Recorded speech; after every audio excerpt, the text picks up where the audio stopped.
superhuman. 4 वर्ष से free में राशन की सुविधा अगले 5 वर्ष तक मिलना है। और दूसरी तरफ 1947 में भारत से अलग हुआ पाकिस्तान भीख का कटोरा लेकर के दुनिया के अंदर भीख मांगता हुआ दिखाई दे रहा है। आज सीमाएं भी सुरक्षित हुई हैं।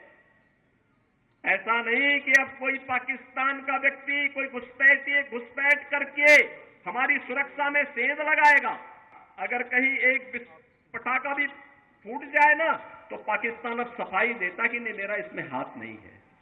बहनों और भाइयों, जो विकास है आज आप देख रहे होंगे, 4 लेन और 6 लेन की एक्सप्रेसवे, मेडिकल कॉलेजेस का संचालन, इंजीनियरिंग कॉलेज, यहां पर सिंचाई की सुविधा, हर घर नल की योजनाएं, ये सब हो ही रही हैं।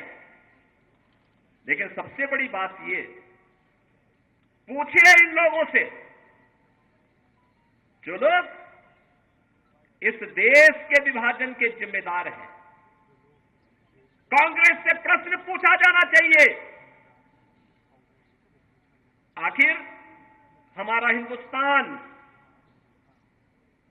1947 में आजाद हुआ, लेकिन कांग्रेस की सत्ता लिप्सा ने आजादी के एक दिन पहले देश का दुर्भाग्यपूर्ण विभाजन भी करवाया। और बहनों और भाइयों, स्वतंत्र भारत में हमने हमेशा अपना एक धर्म माना, और वह धर्म माना राष्ट्र धर्म। हम अपने राष्ट्र को सर्वोपरि मानते हैं। मेरी व्यक्तिगत कोई भी आस्था होगी, कोई भी उपासना विधि होगी, लेकिन अगर वह राष्ट्र के मार्ग में बाधक है, मैं इसको दरकिनार करके रखता हूं और पहले कहता हूं कि मेरा देश रहना चाहिए।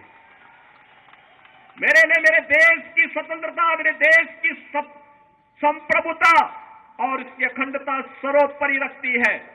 और इसीलिए आज न केवल भारत एक ग्लोबल पावर के रूप में आगे बढ़ रहा है, अभी तो बहनों और भाइयों आप देख रहे होंगे, अन्य दिनों में तो आप छोड़िए, भारत सरकार के साइंस एंड टेक्नोलॉजी के मंत्री भी डॉक्टर जितेंद्र सिंह जी हैं, प्रधानमंत्री कार्यालय के मंत्री भी डॉक्टर जितेंद्र सिंह जी हैं।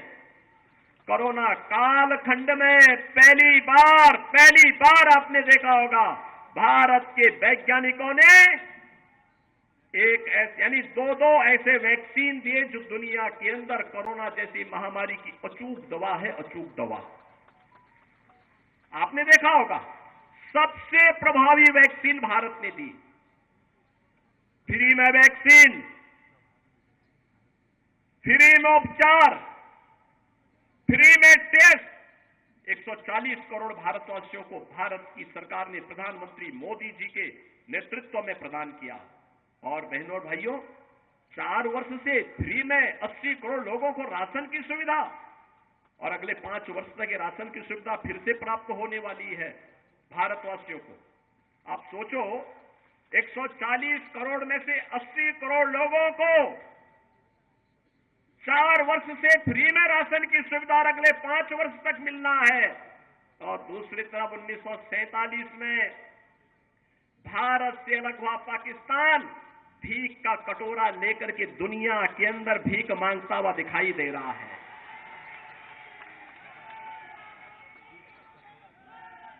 आज आप देख रहे होंगे बदलते हुए भारत को।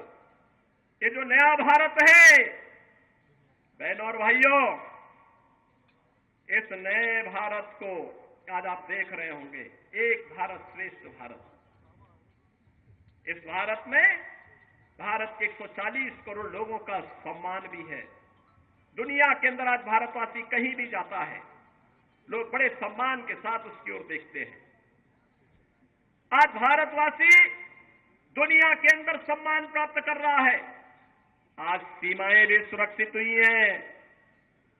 ऐसा नहीं कि अब कोई पाकिस्तान का व्यक्ति कोई घुसपैठ करके हमारी सुरक्षा में सेंध लगाएगा, नहीं लगा सकता।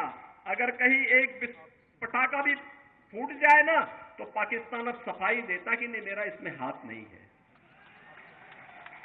क्योंकि उसे मालूम है अगर कुछ हो गया तो फिर उसको लेने के देने पड़ेंगे। और बहनों भाइयों, जब एक मजबूत सरकार होती है तो ऐसे होता है। कितना परिवर्तन आया है। इससे पहले लोग अपने आप को हिंदू बोलने में भी संकोच करते थे। और बहनों और भाइयों, अयोध्या का नाम लेने पे तो लोग डरते थे।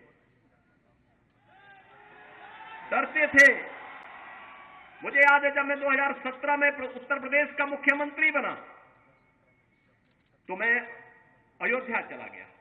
लोगों ने कहा, अरे क्या कर रहे हैं? मैंने कहा, अरे क्यों? कहा कि अयोध्या जाने से आपको मालूम है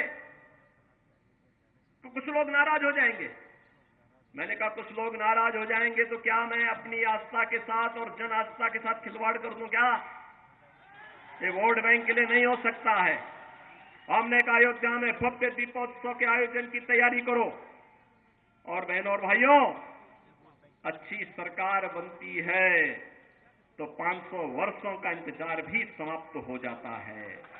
आज अयोध्या में राम मंदिर का निर्माण हुआ है ना, क्या ये काम कांग्रेस के लोग कर पाते क्या? अयोध्या में राम मंदिर का निर्माण कांग्रेस कर पाती क्या? बहनों और भाइयों, कांग्रेस ने तो कहा था कि राम हुए ही नहीं, कृष्ण हुए ही नहीं। जो एक्सीडेंटल हिंदू थे वे राम और कृष्ण पर ही प्रश्न खड़ा कर दिए थे। इससे बड़ी आस्था के साथ खिलवाड़ दूसरा नहीं हो सकता। बहनों और भाइयों, कैसे इन्होंने अपमानित करने का प्रयास किया था। राम और कृष्ण के अस्तित्व पर ही प्रश्न खड़ा करके हमारे आराध्य देवों को नकारने का प्रयास किया था। लेकिन आज अयोध्या में भव्य राम मंदिर का निर्माण न केवल हो गया है, बल्कि आज आप अयोध्या जाएंगे, आपको आज परिवर्तन देखने को मिलेगा। अयोध्या में लगेगा जैसे त्रेता युग का अयोध्या यहां उतर आया है, साक्षात उतर आया है।